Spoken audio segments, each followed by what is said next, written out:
Sesuatu baru saja runtuh di garis depan Donbas. Putin bisa merasakannya meskipun dia tidak akan mengakuinya. Setiap tenggat waktu yang dia tetapkan untuk jatuhnya Donbas selalu terlewati. Hal serupa juga berlaku untuk tenggat terbaru yang menyebut Donbas harus dikuasai Rusia akhir 2026. Itu tidak akan terjadi. Putin tahu sekarang dia hanya menunda yang tak terelakkan dan menghindari kenyataan. Apa yang tidak ingin diakui oleh pemimpin Rusia dan benar-benar tidak ingin dunia lihat adalah bahwa ofensif Donbas sudah hancur berantakan. 2 batalion dimusnahkan setiap hari. Tentara Rusia bukan sedang bangkit kembali, melainkan hancur lebur. Dalam kondisi sekarat, satu-satunya yang bisa dilakukan militer itu sekarang hanyalah melancarkan serangan sampai semuanya menjadi terlalu berat dan yang tak terelakkan pun terjadi. Rusia gagal. Seharusnya tidak seperti ini. Saat memasuki 2026, Putin merasa telah menguasai segalanya. Negosiasi damai saat itu masih berpusat pada tuntutan Rusia agar Ukraina menyerahkan Donbas. Rusia juga sedang memperluas kampanye terhadap infrastruktur energi Ukraina. Hal itu sudah menyebabkan kerusakan yang sangat besar.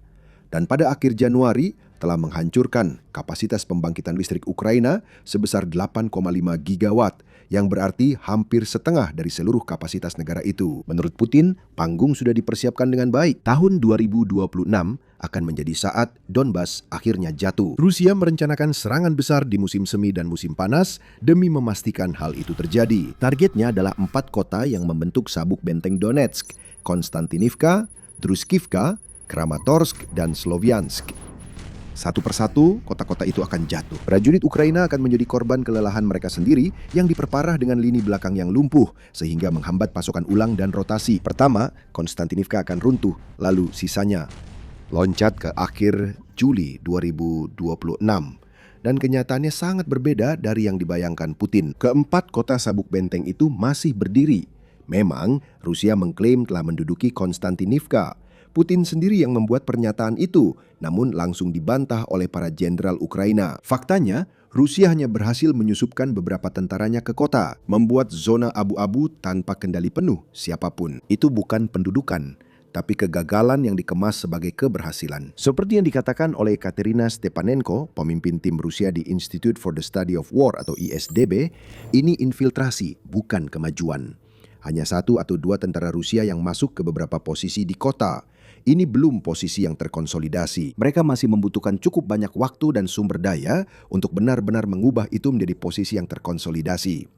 Pendudukan besar-besaran Donbas yang diklaim Putin tak terelakkan pada tahun 2026 belum terjadi. Sebaliknya, Rusia malah terjebak perangkap. Pasukannya berjuang keras hanya untuk membuat kemajuan yang menyedihkan, kehilangan ribuan demi ribuan tentara dalam prosesnya.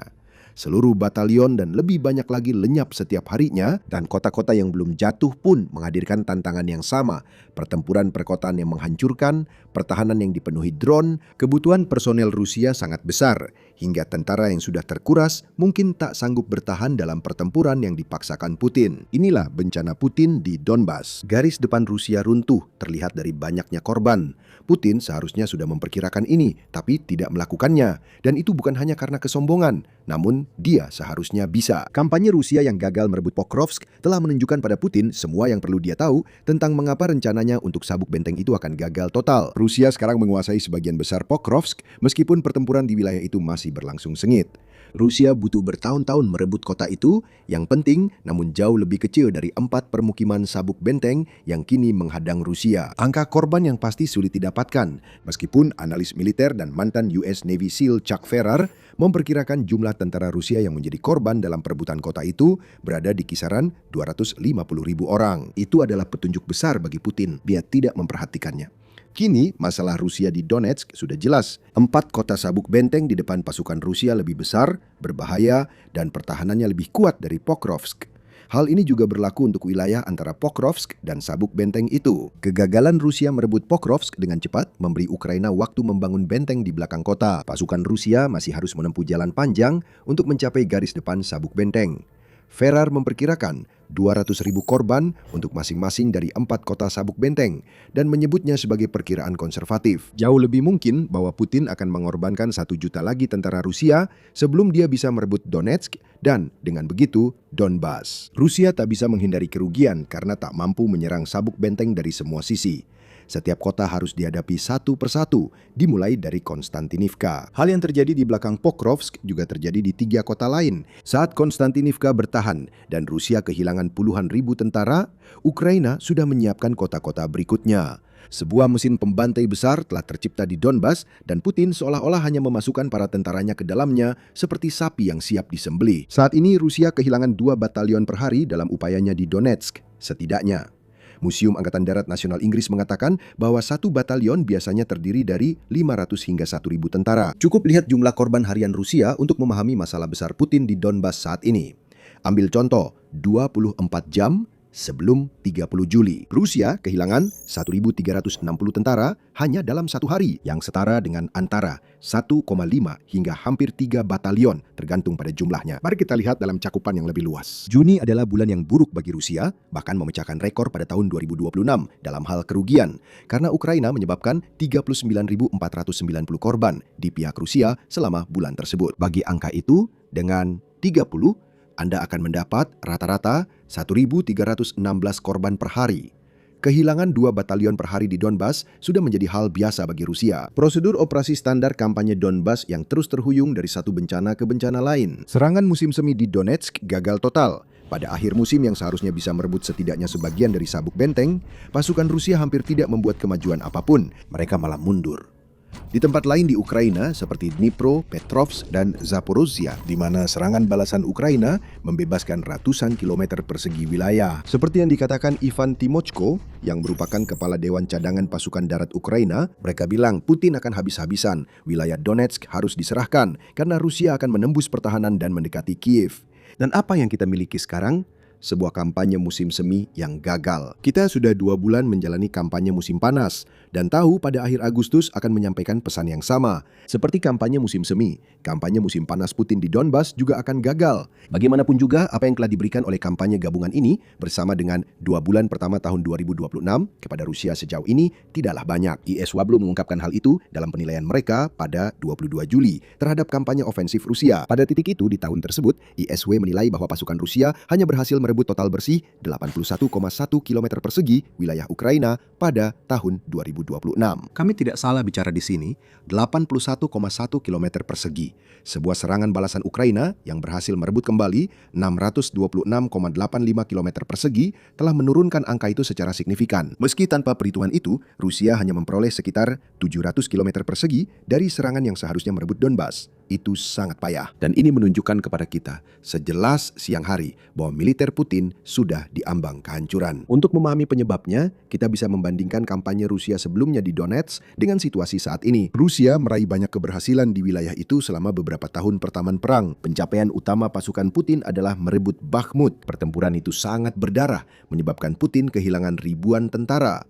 Namun Rusia tetap bisa mengerahkan seluruh unit mekanisnya, sementara Ukraina belum memiliki strategi zona maut berbasis drone seperti sekarang. Kini, saat Rusia menyerang kota yang jauh lebih besar dari Bakhmut, keadaannya sangat berbeda. Bukan hanya drone FPV yang menewaskan ribuan tentara, seringkali sebelum mereka sampai ke garis depan. Kampanye Ukraina melawan logistik Rusia di area belakang dekat garis depan didukung drone serangan jarak menengah baru sangat memukul upaya Rusia merebut Donetsk. Saat pasukan Putin menyerang Bakhmut dan bahkan selama sebagian besar kampanye melawan Pokrovsk, tentara tidak kekurangan bahan bakar. Mereka memiliki kendaraan lapis baja dan bisa menggunakannya dengan kendaraan pengangkut pasukan dan suplai melintasi garis depan. Sekarang, Rusia harus menghadapi kenyataan bahwa 10 kilang minyak terbesarnya semuanya rusak. Dengan Ferrar mengklaim bahwa kilang-kilang ini telah mengalami penurunan produksi bahan bakar gabungan sebesar 65%. Hal seperti itu berdampak besar di medan perang. Prajurit yang dulu menyerbu dengan kendaraan kini harus berjalan kaki sehingga mudah jadi target drone. Rusia tak lagi mampu melancarkan serbuan mekanis skala besar sehingga kini mengandalkan penyusup untuk menciptakan zona abu-abu, membuat kemajuan mereka jauh lebih lambat. Dan ketika 2 batalion hancur setiap hari yang memperparah semua itu, inilah yang sekarang kita lihat di Donetsk dan wilayah Donbas yang lebih luas. Runtuhnya serangan Rusia secara total, yang kita lihat di sini adalah militer Rusia yang sudah diambang kehancuran di Donbas. Tapi yang paling buruk bagi Rusia adalah Putin bahkan tidak tahu apa yang sedang terjadi. Mungkin terdengar aneh bahwa pemimpin Rusia membuat klaim yang berlebihan seperti mengatakan Konstantinivka telah direbut. Padahal klaim itu bisa dengan mudah dibantah dalam sekejap. Ada alasan Putin membuat klaim itu, bukan hanya untuk menunjukkan kekuatan palsu. Kamu akan tahu alasannya. Tapi sebelumnya ingat, Kamu sedang menonton acara militer. Ini jenis wawasan yang kamu cari. Berlangganan saluran ini agar tidak melewatkan video harian. Putin pasti panik soal Donbas kan? Dia melihat semua tenggat waktunya tidak terpenuhi, jelas ada yang salah. Mungkin Putin juga sadar ini tidak baik bagi Rusia sekarang. Namun, kemungkinan besar dia tidak benar-benar tahu seberapa parah kegagalan ofensif Donbas-nya. Kenapa? Ketika Putin menuntut kemajuan, para jenderalnya bersekongkol menyembunyikan kenyataan darinya. Bagaimanapun juga, merekalah yang menanggung risikonya jika mereka harus menjadi orang yang mendekati Putin dan berkata, Pak, sebenarnya Konstantinivka belum jatuh.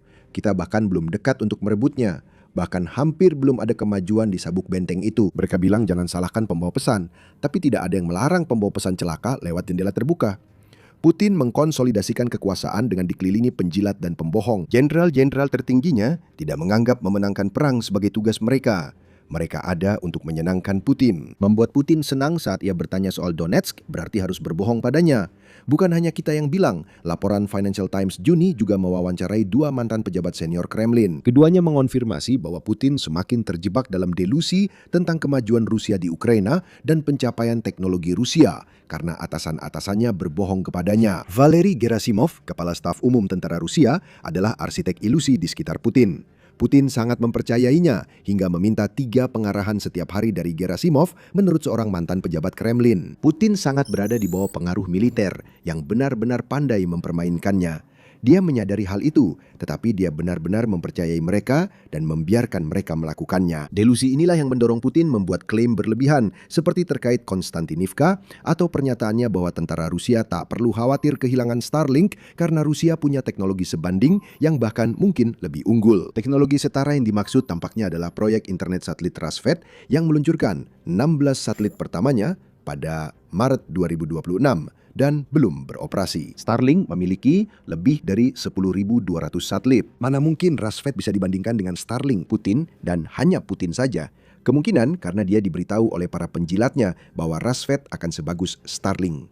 Dan itulah masalah besar Putin. Dengan semua pernyataan besarnya tentang Donbas, dia sama sekali tidak tahu apa yang sebenarnya terjadi pada Rusia di garis depan. Karena itu, Putin sering melebih-lebihkan potensi Rusia dan peluang menang di Ukraina. Meski dia mengaku memantau informasi dari berbagai sumber, termasuk komunitas blogger militer Rusia, Putin sebenarnya hanya benar-benar mendengarkan orang-orang terdekatnya saja, bukan orang yang dia percaya, tapi yang bisa dikendalikan dan mengatakan apa yang ingin dia dengar, seperti Gerasimov. Saat dia makin tenggelam dalam delusi, militer Rusia mulai runtuh, bukan hanya di garis depan. Mesin perang Putin hancur akibat serangan jarak jauh operator drone Ukraina. Kami telah membahas soal kilang minyak Rusia dan masalah bahan bakar di garis depan Donetsk. Masalah ini jauh melampaui satu sektor medan perang saja. Kekurangan bahan bakar terjadi di seluruh garis depan dan di Rusia sendiri karena Ukraina melumpuhkan infrastruktur energi. Kilang minyak diserang dari wilayah perbatasan hingga Omsk di Siberia.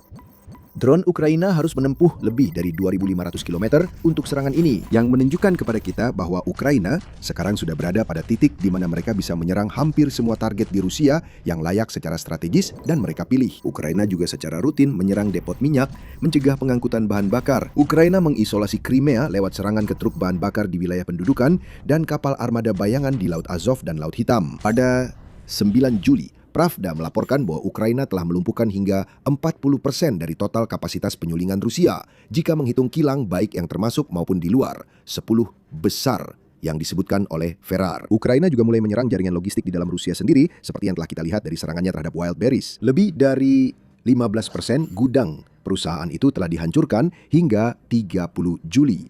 Menurut laporan UNN yang merupakan cara Ukraina untuk menyakiti rakyat Rusia dan membalas perusahaan yang menjual perlengkapan militer dan drone kepada tentara Putin. Kemarahan ada di mana-mana di Rusia. Orang-orang bertengkar di jalan karena tidak bisa beli bahan bakar, jadi bayangkan ketegangan di garis depan. Foto-foto kampanye blokade logistik Ukraina yang membuat konvoi Rusia dihujani drone serang jarak menengah menunjukkan alasan kekurangan perlengkapan pasukan Rusia di garis depan. Sulit untuk pergi berperang dengan bahan bakar, makanan, dan perlengkapan ketika semuanya hancur beberapa kilometer dari tempat yang seharusnya mereka tuju. Semua masalah ini menimpa Rusia secara bersamaan. Inisiatif apapun yang Putin kira dia miliki di Donbas pada awal tahun 2026, kini telah lenyap. Biaya membengkak baik dari segi miliaran dolar yang dihabiskan maupun darah yang tertumpah di Donetsk. Kerugian Rusia sekarang begitu besar sehingga sekitar 27.000 sukarelawan yang direkrut setiap bulan pun tidak bisa menutupinya. Ukraina juga makin efisien. Ukraina memproduksi drone dalam jumlah jutaan dengan 500.000 drone serang FPV diproduksi setiap bulannya. Penyebaran drone yang masif menjadi salah satu penyebab besar Rusia kini mengalami 8 korban untuk setiap 1 korban Ukraina menurut Center for Strategic and International Studies. Satu hal benar-benar jelas, Putin harus mengubah sesuatu, tapi dia tidak akan melakukannya. Bahkan dengan realitas terdistorsi yang ia ciptakan di sekelilingnya, pemimpin Rusia itu tahu bahwa ada sesuatu yang tidak beres di Donbas. Satu-satunya harapan yang bisa ia gantungkan sekarang adalah bahwa Barat akan berhenti mendukung Ukraina atau Ukraina akan secara mendasar mengubah apa yang mereka lakukan untuk menetralkan begitu banyak serangan Rusia. Keduanya tampaknya kecil kemungkinannya, dan daripada bekerja sama dengan para komandannya untuk menciptakan perubahan, Putin menolak melakukan apapun untuk mengubah sistem korup yang telah ia bangun, karena sistem itu selalu melayaninya di masa lalu. Kegagalan militer Rusia tak bisa diabaikan. Meski tampaknya kurang tahu, Putin sadar kampanye yang ia klaim akan selesai dalam hitungan hari, kini telah berlangsung hampir 5 tahun dan membuatnya terancam. Paranoia kini menggantikan kebijakan. Pemimpin Rusia lebih sering bersembunyi di bunker, menghindari siapapun yang mungkin ingin menggulingkannya akibat kegagalan Rusia di Donetsk dan tempat lain. Keamanan di sekitar Putin diperketat pada 2026 ketika ia menyerahkan lebih banyak kekuasaan ke FSB Rusia. Orang-orang yang bekerja dengan Putin seperti koki dan pengawalnya kini dilarang naik transportasi umum dan hanya boleh memakai ponsel tanpa internet. Setiap tamu Putin harus melewati 2 pemeriksaan demi keamanan menurut CNN. Semua yang dilakukan Putin di sini hanyalah mengisolasi dirinya dari bencana yang telah ia ciptakan. Tidak ada satupun dari ini yang akan mengubah apa yang terjadi di Donbas. Bahkan situasinya di sana justru akan semakin buruk. Siapapun yang mungkin punya keberanian untuk menyampaikan kebenaran kepada Putin tidak akan bisa melewati lapisan-lapisan keamanan itu. Mereka akan dihentikan segera setelah para preman Putin menyadari bahwa mereka akan mengatakan sesuatu yang mungkin membuat marah seorang pria yang begitu terobsesi dengan kendali hingga ia menolak melihat kenyataan. Sedangkan untuk Donetsk, wilayah itu tidak akan jatuh di bawah pengaruh Putin pada akhir tahun 2026 atau pada akhir tahun 2027 maupun 2028. Dengan kemajuan Rusia saat ini, pasukan Putin diperkirakan butuh 14 tahun untuk merebut Donetsk menurut Al Jazeera. Jika itu bukan tanda runtuhnya serangan yang seharusnya menyerahkan Donbas ke Putin pada akhir Agustus, kami tidak tahu apa lagi yang bisa menjadi tandanya. Rusia akan beruntung jika bisa membuat kemajuan nyata di Konstantinivka pada akhir tahun ini, apalagi merebut Donbas. Lagi pula, klaim penaklukan itu tidak berjalan baik untuk Putin. Setelah klaim itu, Resimen Skalia Ukraina membuktikan kesalahannya. Beberapa tentara Rusia yang masuk kota terjebak perangkap Skalia. Anda bisa mengetahuinya lewat video kami. Jika Anda suka video ini, kami masih punya banyak konten lain di The Military Show. Berlangganan dan aktifkan notifikasi agar jadi salah satu yang pertama menonton video terbaru kami. Terima kasih telah menonton.